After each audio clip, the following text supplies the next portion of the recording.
Hello dear student, स्वागत है आपका अपना YouTube channel chemistry point Purnia में। तो चलिए, बहुत दिन बाद आज हम लोग पुनः जो है ऑनलाइन क्लास स्टार्ट करते हैं। तो आप लोग आशा करते हैं अच्छे होंगे। तो चलिए, जो लोग अभी तक चैनल को सब्सक्राइब नहीं किए हैं कर दीजिएगा, क्योंकि आज से आपका लाइव क्लास स्टार्ट हो जाएगा। और आज हम लोग पहला चैप्टर यानी सॉलिड स्टेट को लेकर आए हैं आपके बीच, और शुरू से अंत तक देखिएगा, आपको मज़ा आएगा।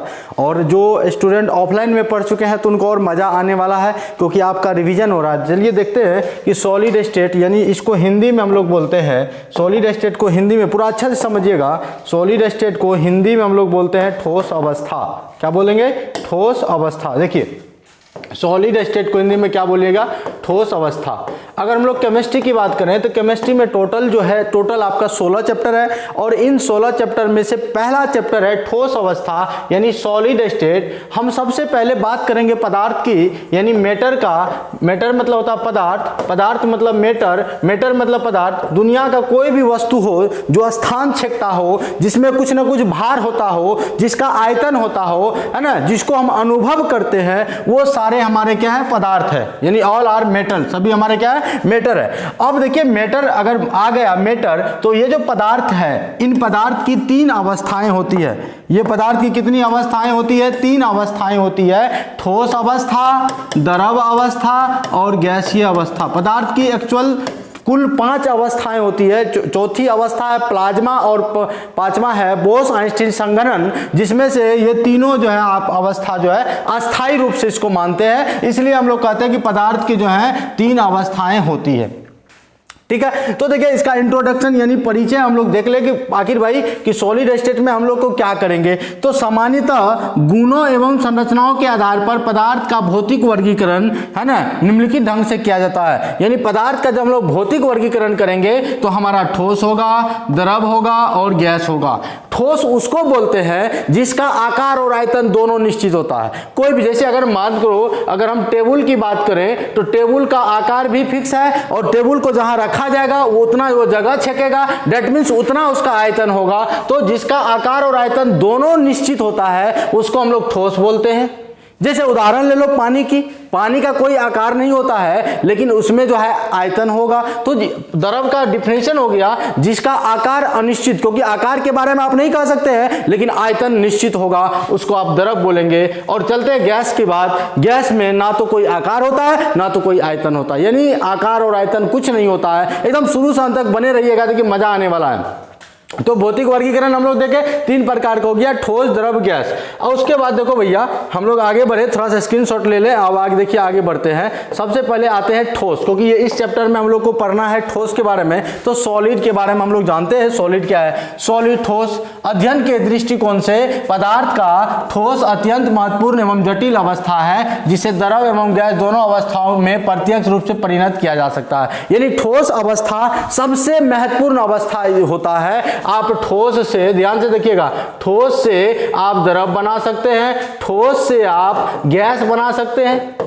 नहीं, अगर हम उदाहरण दें, अगर आप एग्जांपल देंगे, solid is converted into liquid and solid is also converted into gases. Example देखो, फॉर एग्जाम्पल देखिएगा कि जैसे मान लो H2O, ये जो जल है, जल की तीनों अवस्थाएं संभव है। जल का अगर S यानी S फॉर सॉलिड स्टेट, अगर H2O अगर L रहेगा, L for liquid state, H2O अगर गैस रहेगा तो गैसस स्टेट हो जाएगा। तो इसको हम लोग कहेंगे सॉलिड स्टेट में जब ये रहेगा कहेंगे बर्फ, है ना, बर्फ। जब ये रहेगा तो द्रव, जब ये गैसीय अवस्था में तो इसको वाष्प के नाम से हम लोग जानेंगे, है ना। तो अब बताओ भाई कि ये जो बर्फ है, बर्फ को अगर हम लोग पिघलाएंगे तो सीधे द्रवावस्था में चला जाएगा। अगर हम लोग ठोस है, इसको अगर कुछ ऐसे पदार्थ है जिसको ऊर्ध्वपातक पदार्थ कहते हैं, उसको अगर आप गर्म कीजिएगा, हीट कीजिएगा, सीधे जो है वो गैसीय अवस्था में आ जाएगा। तो जिस पदार्थ को गर्म करने से सीधे ठोस से गैसीय अवस्था में आ जाता है उसको हम लोग बोलते हैं ऊर्ध्वपातक पदार्थ। और इसके लिए गजब ट्रिक है, आप जान लो।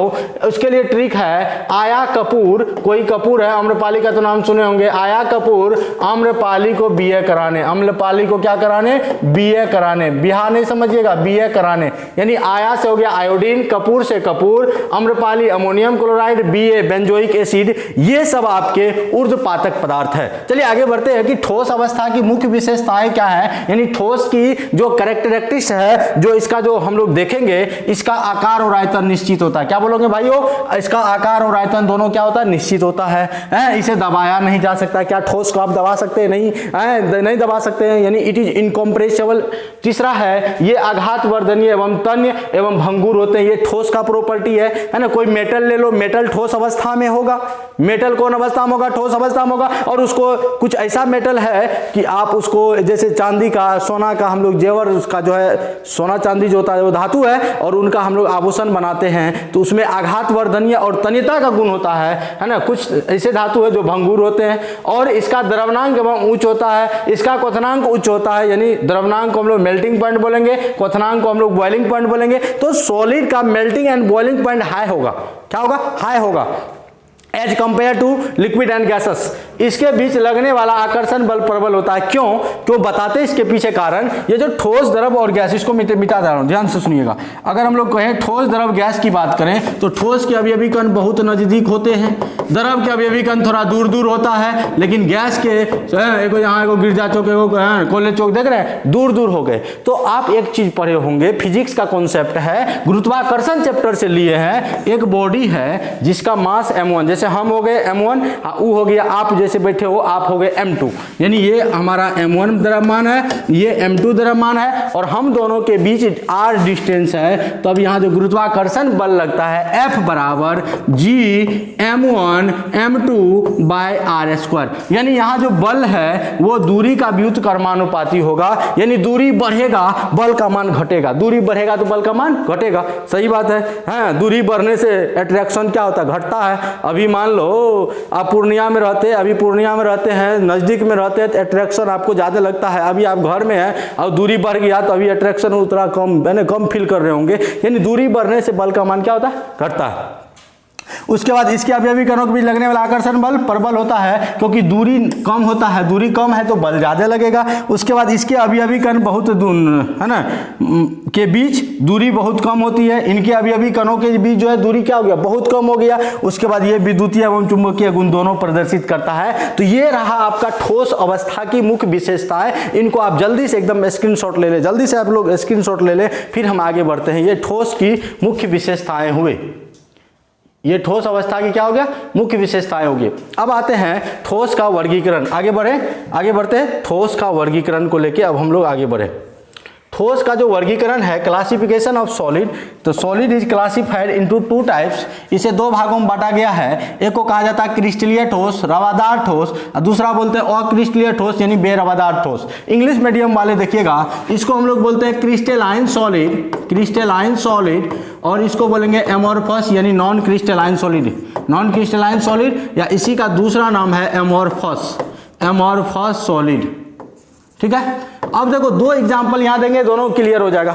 आप मकई का खेती देख रहे हो, गेहूं का खेती देख रहे हो, तो मकई का जो बीज होता है वो अवयवी कण को मानिए, उसको कंस्टिट्यूएंट पार्टिकल मानिए। तो मकई का जो खेती होता है तो उसका क्या होता है, एकदम नियमित दूरी पर एकदम सजा रहता है, क्रमबद्ध तरीके से, है ना, नियमित एवं क्रमबद्ध रूप से तरीके से सजे होते हैं। लेकिन गेहूं में ऐसा नहीं होता है, यानी मकई का खेती का एग्जाम्पल आप बोलिएगा क्रिस्टलीय ठोस है यानी रवादार ठोस है, और गेहूं का जो खेती होगा वो उसका अवयवी कण नियमित एवं क्रमबद्ध रूप से सजे हुए नहीं होते हैं, तो आप उसको बोलिएगा सर जी ये तो अक्रिस्टलीय ठोस है। कौन ठोस है, अक्रिस्टलीय ठोस है। यानी आप कहेंगे कि वैसा ठोस जिसका अवयवी कण नियमित एवं क्रमबद्ध रूप से सजे होते हैं वो हमारा हो गया क्रिस्टलीय ठोस, और जिसका अवयवी कण नियमित एवं क्रमबद्ध रूप से सजे नहीं होते हैं वो हो गया आपका अक्रिस्टलीय ठोस यानी non crystalline solid. English medium वाले, दो solid which constituent particle are not regularly and orderly arranged is known as non crystalline solid, which constituent particle are regularly and orderly arranged are called crystalline solid. ये दोनों example हो गए। अब आते हैं एक एक करके क्रिस्टलीय ठोस और अक्रिस्टलीय ठोस के बारे में हम लोग स्टडी करते हैं। देखते जाइएगा, आगे बढ़ते गए, आगे बढ़ जाओ। चलो क्रिस्टलीय ठोस, ओ भाई इधर देखो, नहीं इधर, उधर क्या देख रहा है, उधर देख के बोर्ड पर देखोगे समझ में आएगा। उधर क्या देख रहा है, गधा पीछे में बैठ गया है, इधर देखो, इधर लगातार नहीं देखो, कुछ अट्रैक्शन होने लगेगा, गड़बड़ हो जाएगा, है ना। लगातार कहा जाता है कि 7 सेकंड तक नहीं देखना चाहिए, 7 सेकंड तक देखोगे तो मन में कुछ आने लगता है, अट्रैक्शन हो जाएगा। इसलिए हम कहते हैं 2-2 सेकंड करके 3 को देख लो। इधर बोर्ड पर देखो, उधर कोना में देख रहा है बोका बकललवा। देखिए ये जो क्रिस्टलीय ठोस है, क्रिस्टलाइन सॉलिड है, वैसा ठोस जिसका अवयवी कण नियमित एवं क्रमबद्ध रूप से सजे होते हैं क्रिस्टलीय ठोस कहलाते हैं। जैसे बेंजीन, जिंक, हीरा, ग्रेफाइट, सोडियम क्लोराइड इत्यादि, ये सब आपके क्रिस्टलीय ठोस है। इनके कुछ पॉइंट्स जानिए। इसके अवयवी कण नियमित सजे होते हैं, पहला पॉइंट। इसके अवयवी कण के बीच दीर्घ प्रास होगा, यानी दूरी थोड़ा ज्यादा होगा। इसका द्रवणांक एवं क्वथनांक उच्च होगा। यह विषमदेशिक होता है, विषमदेशिक प्रकृति का होता है। कौन? ये क्रिस्टलीय ठोस। इसे काटने पर इसका सतह समतल होता है। जैसे एप्पल को काटते हो, एप्पल का सतह कैसे समतल होता है ना, और इसे सच्चा ठोस कहा जाता है। अब आते हैं अक्रिस्टलीय ठोस का, ये सब पॉइंट आप याद रखोगे। अक्रिस्टलीय ठोस के बारे में अगर हम लोग बात करें नॉन क्रिस्टलाइन सॉलिड में, देखिए ये जो नॉन क्रिस्टलाइन सॉलिड है ना, वैसा ठोस जिसका अवयवी कण नियमित एवं क्रमबद्ध रूप से सजे हुए नहीं होते हैं, है ना। जैसे कांच, रबर, बहुलक, मोम इत्यादि आप याद रखिएगा। नॉन क्रिस्टलाइन सॉलिड की एग्जांपल है कांच, रबर, बहुलक। अभी इससे रिलेटेड ऑब्जेक्टिव भी करवाएंगे, बने रहिएगा, जुड़े रहिएगा।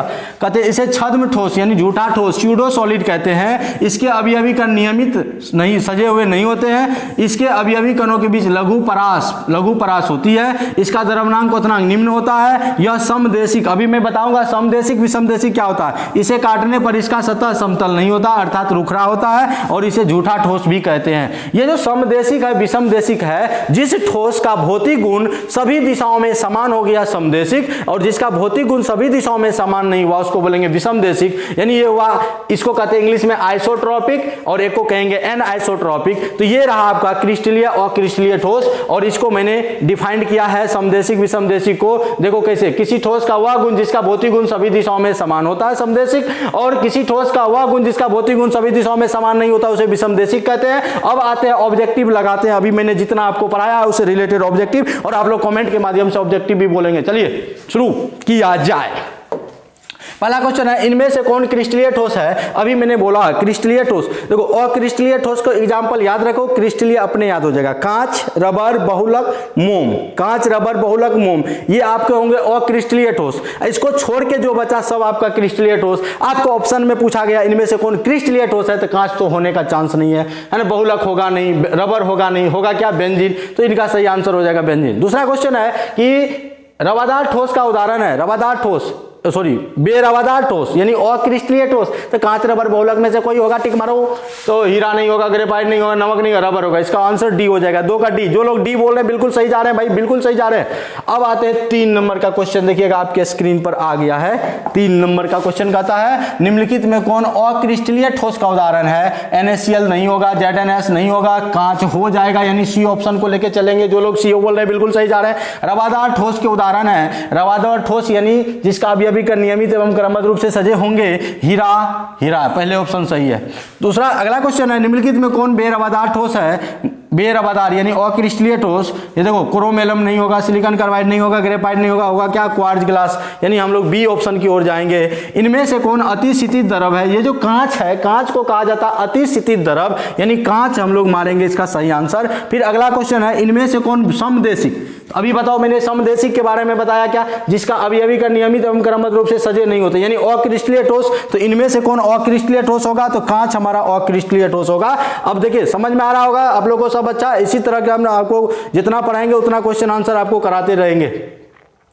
अगला 8 नंबर का क्वेश्चन है, 8 नंबर का क्वेश्चन है, रवादार ठोस होता है, रवादार ठोस होता है विषमदेशिक, बेरवादार ठोस होता है समदेशिक। देखिए धराधर कहता ऐसा कौन सा ठोस है जिसे सच्चा ठोस रवादार ठोस को कहते हैं, और झूठा ठोस कहते हैं। ऐसा कौन सा ठोस है जिसे काटने पर इसका सतह समतल होता है? तो रवादार ठोस ही होता है। तो देखिए ये 11 ऑब्जेक्टिव मैंने आपको बताया, आप लोग कॉमेंट के माध्यम से बताएंगे 11 में 11 ऑब्जेक्टिव आप लोग का सही हुआ कि नहीं हुआ। चलिए अब आते हैं सब्जेक्टिव क्वेश्चन। इससे रिलेटेड जो हम लोग सब्जेक्टिव क्वेश्चन की ओर करते हैं। यानी देखो ये सब्जेक्टिव क्वेश्चन है, और इनको आप होमवर्क है, इनको आप बना के रखेंगे। देखिए क्या कहता है, कांच को अतिशीतित द्रव क्यों कहा जाता है? क्योंकि कांच में बहने का गुण पाया जाता है। कांच अक्रिस्टलीय ठोस है, बेरवादार ठोस है। ठोस का आकार एवं आयतन निश्चित होता है। ठोस का आकार एवं आयतन निश्चित क्यों होता है? क्योंकि ठोस के अवयवी कण बहुत नजदीक होते हैं और इसमें जो बल लगेगा इंटरमोलिकुलर फोर्स ऑफ अट्रैक्शन यानी अंतरा आणविक आकर्षण बल वो प्रबल होता है। जैसे अभी अट्रैक्शन हो रहा था पीछे वाले लड़का का, तो यही आंसर देना है। कहता ठोस असंपीड्य क्यों होता है, यानी ठोस को हम लोग क्यों नहीं दबा सकते? यही कारण है कि ठोस का अवयवी कण नजदीक होता है और इसके बीच लगने वाला आकर्षण बल प्रबल होता है। फिर अगला क्वेश्चन है ठोस का गलनांक में कुछ होता है, यही आंसर दे देना। क्रिस्टलीय और अक्रिस्टलीय में अंतर, एक तरफ आप क्रिस्टलीय एक तरफ अक्रिस्टलीय लिख लोगे तो ठोस की विशेषता। तो मैं आशा करता हूं कि ये 6 क्वेश्चन आपको ये बना लोगे आप अच्छे से, और इसी तरह का मैं आपको अगला क्लास में मिलते हैं। तब तक के लिए आप इसको पूरा एकदम अच्छे से रिवीजन कर लें। और मैं आपको बता दूं कि जो लोग शुरू से अंत तक जो है नहीं देखे होंगे, एक बार शुरू से देख लीजिए, रिवाइज कर लीजिए। और आप लोग का क्लास मंडे से हम लोग का क्लास नया बैच शुरू हो रहा है 12th का, और सब लोग जुड़िए। और जो लोग चैनल को सब्सक्राइब नहीं किए जल्दी से कर दीजिए और नोटिफिकेशन ऑन कर लीजिए। और आप लोग ज़्यादा से ज़्यादा अगर अच्छा लगे तो शेयर करना है। जय हिंद।